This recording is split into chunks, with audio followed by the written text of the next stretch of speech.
Halo semuanya, perkenalkan nama saya Fernanda Denong Ayuning Tias.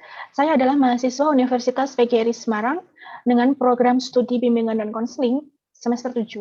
Di sini saya akan memaparkan mengenai bagian bisnis model kanvas yang sudah saya buat. Berikut merupakan latar belakang saya membuat bisnis. Saat ini pertumbuhan sektor usaha, terutama bisnis makanan yang ada di sekitar kita, sudah banyak bermunculan, membuat para pengusaha makanan dituntut untuk memiliki strategi-strategi dalam pemasaran, kemudian berinovasi dalam produk yang dibuat. Nah, latar belakang saya membuat usaha ini yaitu di lingkungan sekitar rumah saya belum banyak yang memiliki usaha mengenai makanan, terutama jajanan-jajanan yang kekinian. Jajanan-jajanan kekinian ini seringkali diibaratkan orang-orang oleh orang awam berharga mahal. Akan tetapi, usaha yang akan saya lakukan ini, sebisa mungkin saya akan menekankan harga untuk produk yang sudah saya buat.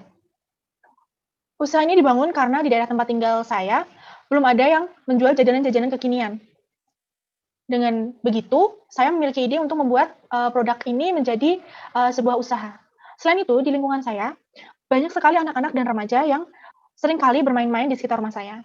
Maka, dan begitu saya berpikiran untuk membuat atau memproduksi bahan-bahan atau jajanan-jajanan kekinian tersebut. Selanjutnya, saya akan memaparkan bagan BMC yang sudah saya buat. Dengan merek jajan kekinian Cek. Nah, yang pertama, yaitu ada K-Partners, atau mitra yang bekerja sama untuk mensukseskan atau membantu usaha saya agar berjalan dengan lancar. Yang pertama yaitu ada pemasok bahan baku. Kemudian yang kedua ada pemasok kemasan. Nah, kita bisa mencari pemasok bahan baku dan kemasan ini di pasar mungkin atau di toko bahan baku yang sesuai dengan produk yang kita buat. Selanjutnya ada reseller atau orang yang ingin menjadi reseller kita untuk memasarkan produk yang kita buat. Selanjutnya ada key activities atau kunci kegiatan yang saya lakukan untuk menciptakan produk yang ingin saya jual atau ingin saya produksi. Yang pertama yaitu pembelian bahan baku. Seperti yang sudah saya katakan tadi, pembelian bahan baku bisa di pasar atau di toko-toko bahan baku yang kita perlukan. Kemudian kegiatan produksi atau pembuatan jajanan yang akan kita buat. Kemudian ada kegiatan promosi secara online dan offline. Kita bisa lakukan di rumah bisa, kita keluar rumah bisa, kemudian selanjutnya ada kegiatan pengiriman produk ke konsumen. Nah, di sini saya menekankan bahwa produk yang saya buat, sistemnya atau pengirimannya itu bisa dengan code atau kita bertemu antara titik tengah rumah kita. Kemudian yang terakhir yaitu evaluasi produk. Evaluasi produk ini saya lakukan untuk memunculkan atau mengetahui kekurangan-kekurangan produk yang kita buat. Selanjutnya ada value proposition atau nilai tambah dari produk yang kita jual.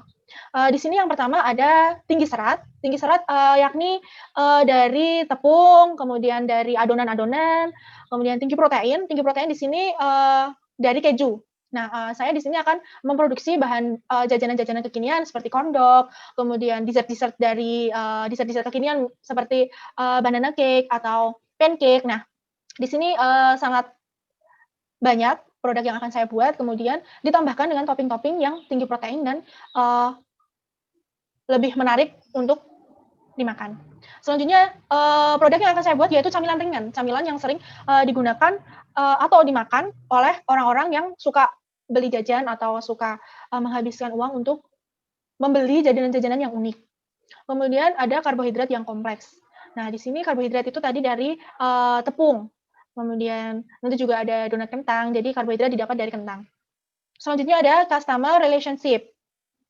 Customer relationship yaitu bagaimana cara menarik dan mempertahankan pelanggan yang sudah ada pada produk yang kita sajikan.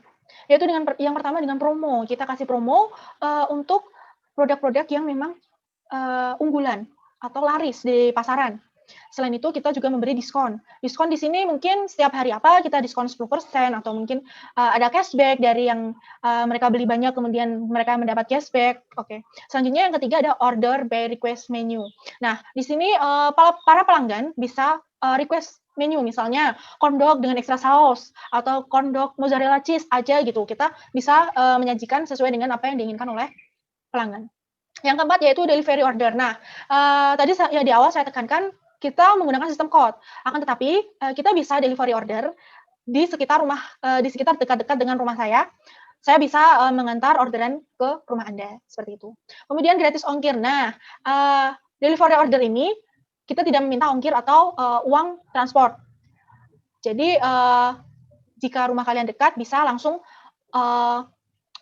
bilang saja untuk diantar. Yang keenam, mempertahankan kualitas produk. Di sini saya menekankan sekali lagi, di sini saya tidak akan mengurangi atau sedikit atau di sini saya akan mempertahankan, tidak mengurangi sama sekali takaran-takaran bahan-bahan yang sudah saya tetapkan di awal. Itu. Yang selanjutnya melakukan inovasi produk.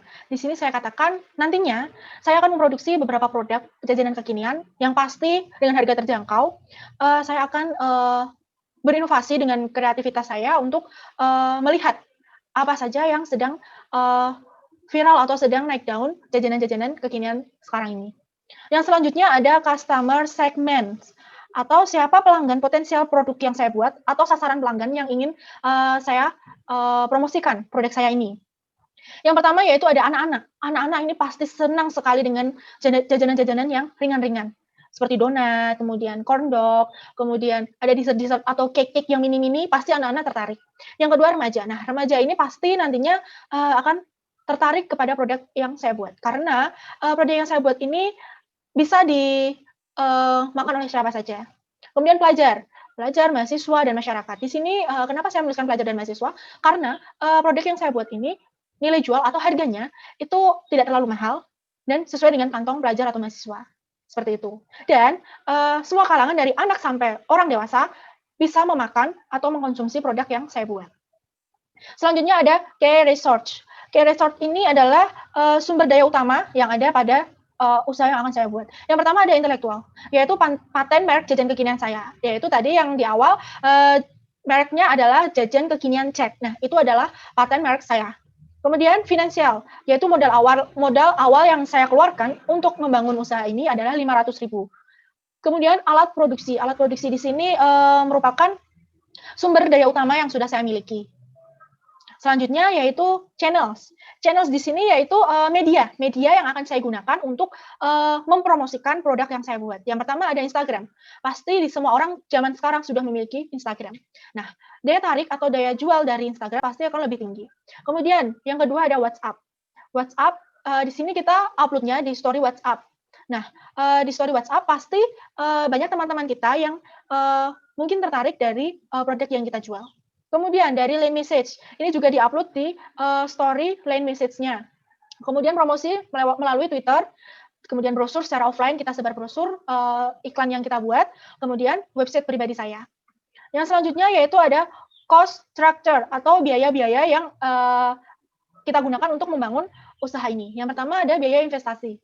Biaya investasi yaitu mencakup peralatan produksi. Peralatan produksi kami masih menggunakan peralatan-peralatan tersebut secara bergantian dengan orang tua saya. Seperti itu. Jadi biaya investasi bergabung dengan cara kita membeli dengan sifat patungan atau dengan setengah-setengah uangnya.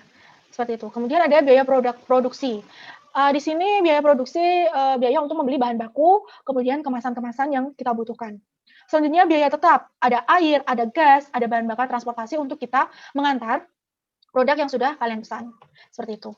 Kemudian yang terakhir revenue streams, yaitu pemasukan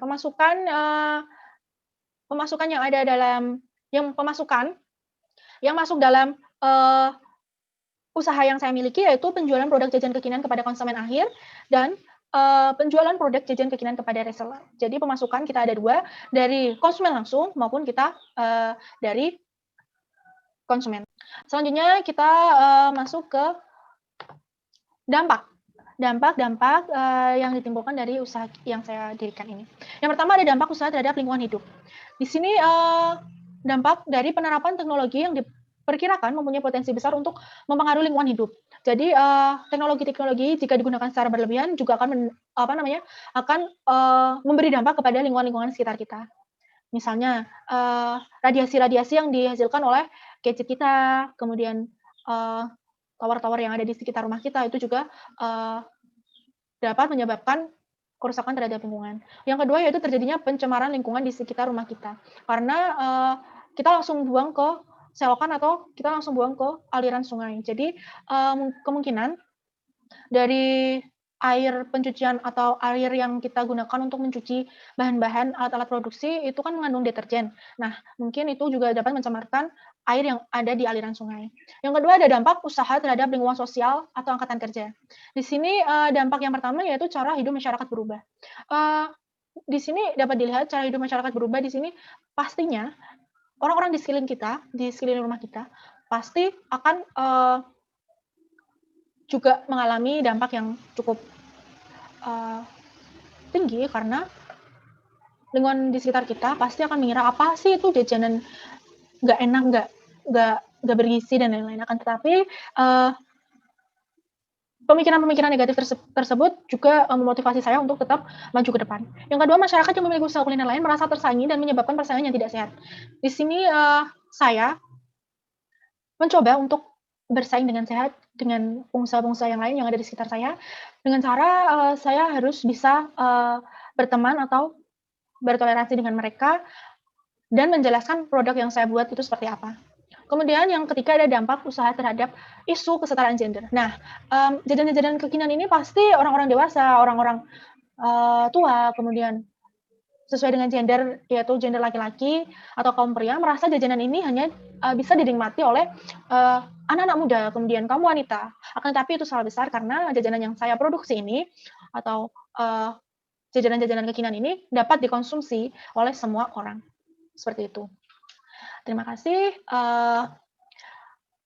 Sekian presentasi atau pemaparan mengenai bagan BMC, bisnis model kanvas yang sudah saya buat, mengenai jajanan kekinian yang jangan lupa untuk memesan bisa langsung WhatsApp atau direct message dari Instagram. Terima kasih sudah menonton. Selamat siang.